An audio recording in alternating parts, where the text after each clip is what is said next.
میرا مفتی صاحب سے سوال یہ ہے، المدد یا غوث اعظم کہنا کیسا؟ جواب ارشاد فرما دیجیے گا، جزاک اللہ خیرہ۔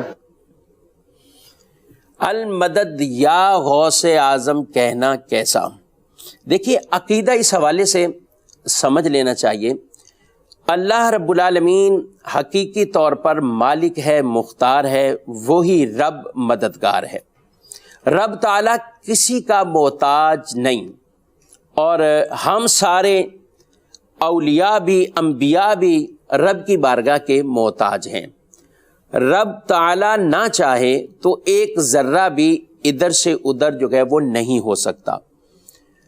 رب تبارک و تعالیٰ کی تمام خزانوں کا حقیقی مالک ہے، یعنی سب کچھ اللہ کے دست قدرت میں ہے، اور رب تبارک و تعالیٰ کی ہی یہ شان ہے کہ وہ بے نیاز ہے، ہم اس کی طرف محتاج ہیں اور وہ کسی کا محتاج نہیں۔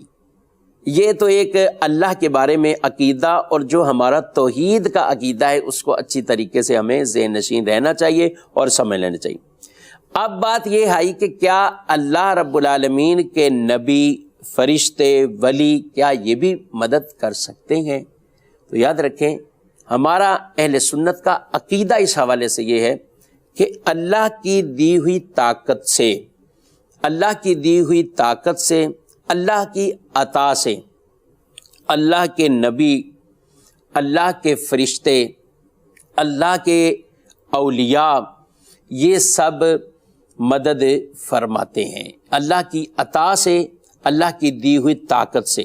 تو جب ہم بہت آپ یہ چھوٹا فرق نہ سمجھیے، بالکل واضح فرق ایک خالق اور مخلوق کے درمیان، یعنی مخلوق رب کی بارگاہ میں طرف وہ محتاج ہے، اللہ انہیں جو طاقت دیتا ہے وہ اس کے مطابق آگے جو ہے وہ تصور جو ہے وہ فرماتے ہیں، وہ چاہے انبیاء ہوں، وہ چاہے ملائکہ ہوں علیہم السلام، وہ چاہے اولیاء صالحین ہوں۔ تو ہمارا عقیدہ ایمان یہ ہو کہ یہ اللہ کی عطا سے مدد کرتے ہیں، اور بالکل یہ مدد کرتے ہیں، مدد کو پہنچتے ہیں۔ قرآن مجید فرقان حمید کی ایک آیت مبارکہ اللہ رب العالمین ارشاد فرماتا ہے، فَإِنَّ اللَّهَ هُوَ مَوْلَاهُ وَجِبْرِيلُ وَصَالِحُ الْمُؤْمِنِينَ۔ ارشاد فرمایا، بے شک اللہ وہ مولا کا مطلب دوست بھی ہے، ولی بھی ہے، مددگار بھی ہے، یعنی بے شک اللہ مددگار ہے، جبریل مددگار ہے، اور صالح مومن یہ مددگار ہیں، مدد کرتے ہیں۔ تو عقیدہ ایمان جو ہے وہ یہ کہ یہ جو مدد کرتے ہیں یہ اللہ کی عطا سے کرتے ہیں، اللہ کی دی ہوئی طاقت سے یہ مدد کرتے گئے۔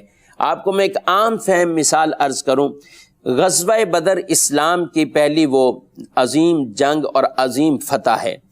آج بچے سے پوچھا جائے کہ غزوہ بدر کے اندر مدد کس نے کی تھی، تو وہ یہی کہے گا کہ اللہ کا وعدہ تھا کہ بدر کے میدان میں فرشتوں کو مدد کے لیے نازل فرمائے گا، اور اللہ نے نازل فرمایا۔ 1000، 3000، 5000 آیات کے اندر اس کی تفصیل جو ہے وہ موجود ہے کہ اللہ نے فرشتوں کے ذریعے مدد فرمائی۔ مددگار تو اللہ ہی ہے، رب تبارک و تعالی چاہے اور جو چاہے ویسے ہی فرماتا ہے، لیکن اللہ نے فرشتوں کو اتارا ہے وہاں پر کہ جاؤ، اور فرشتوں نے جا کر جو ہے وہ مدد کی ہے۔ تو فرشتے غیر اللہ ہی ہیں، فرشتے غیر اللہ ہی ہیں، اور اللہ کی دی ہوئی طاقت سے انہوں نے مدد کی۔ فرشتے مختلف معاملات کے اندر، کوئی فرشتے بارش برسانے پر جو ہے وہ ان کی ڈیوٹیاں ہیں، کوئی عرش کو تھامے ہوئے، کوئی پہاڑوں کو، کوئی زمین کے اندر جو ہے وہ مختلف انداز سے ان کے ذمہ کام ہیں، ڈیوٹیاں ہیں۔ اور پھر اسی طرح فرشتوں کا ایک کام، یہ مدد بھی فرماتے ہیں، فرشتے مدد بھی کرتے ہیں، لیکن کس طرح؟ اللہ کی دی ہوئی طاقت سے، اللہ کی دی ہوئی عطا سے۔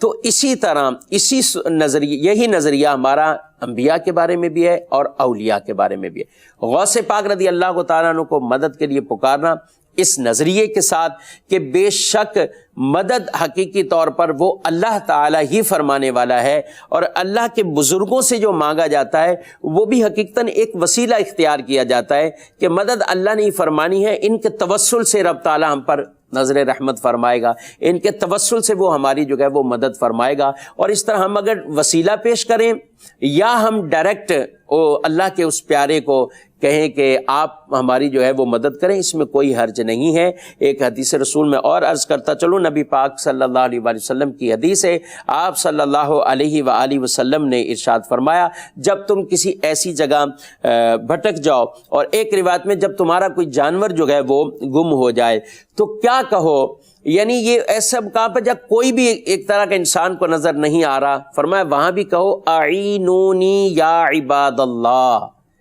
اے اللہ کے بندو میری مدد کرو، اے اللہ کے بندو میری مدد کرو۔ فرمایا کچھ بندے ایسے ہیں جن کو یہ نہیں دیکھتا، تو یعنی وہ یہ یا عباد اللہ اعینونی یا عباد اللہ، یہ وہی ہے کہ ہم کہیں المدد یا غوث اعظم، یا ہم اسی طریقے سے کسی بھی اللہ کے پیارے اللہ کے ولی کو جو ہے وہ اس طرح ہم پکارتے ہیں۔ تو یہ بالکل ایک بہت بڑا فرق ہے جس کے اندر کوئی معاذ اللہ کسی طرح کا کوئی شرک یا کوئی ایسا جو ہے وہ شبہ تک کہ نہیں ہے۔ عقیدہ سمجھے بغیر مسلمانوں کی ایک تعداد کو معاذ اللہ یوں جو ہے وہ کہہ دینا کہ یہ شرکیہ معاملہ ہے، یہ معاملہ ہے، یہ ہرگز جو ہے وہ درست نہیں ہے۔ انصاف کا دامن ہر وقت ہاتھ میں رہنا چاہیے، شریعت کی تعلیمات کو ہمیں خود بھی سمجھنا چاہیے، دیکھنا چاہیے، اور اس کے مطابق زندگی بھی بسر کرنی چاہیے۔ تو بزرگوں کا یہ جو انداز طریقہ الحمدللہ یہ رہا، وہ نبی پاک صلی اللہ علیہ وسلم کے پاس بھی اپنی حاجتیں لے کر آتے، حضور سے مدد مانگتے، پانی نہیں ہے تو اس کے لیے عرض کرتے، کسی کی آنکھ نکلتی ہے تو وہ اس کے لیے آ کر بارگاہ رسالت کے اندر جو ہے وہ عرض کر رہے ہیں۔ تو یہ مدد ہی مانگی جا رہی ہے، بارش اللہ نہیں برسانی ہے لیکن حضور علیہ السلام کو وسیلہ بنا کر جو ہے وہ بارش طلب کی جاتی ہے۔ حضور علیہ السلام سے کہا جاتا ہے آپ اللہ سے دعا کریں اللہ بارش برسائے، پھر برستی ہے تو رکتی نہیں ہے بارش، تو پھر روکنے کے لیے بھی حضور علیہ السلام کا وسیلہ وہ تلاش کیا جاتا ہے۔ تو اس لیے کبھی بھی اس طرح کے وسوسوں میں نہیں آنا چاہیے۔ بزرگوں سے بھی امداد کے حوالے سے پورے اس پر انہوں نے رسائل کتابیں جو ہے وہ باقاعدہ تحریر کی گئے اور اس حوالے سے اپنے اشعار لکھے ہوئے گئے۔ تو میں نے ایک مختصراً اس کا ایک جواب عرض کیا ہے۔ حقیقی مددگار اللہ رب العالمین ہے، اللہ کی اطاعت سے فرشتے، اللہ کے نبی اور اللہ کے اولیاء وہ بھی مدد فرماتے ہیں۔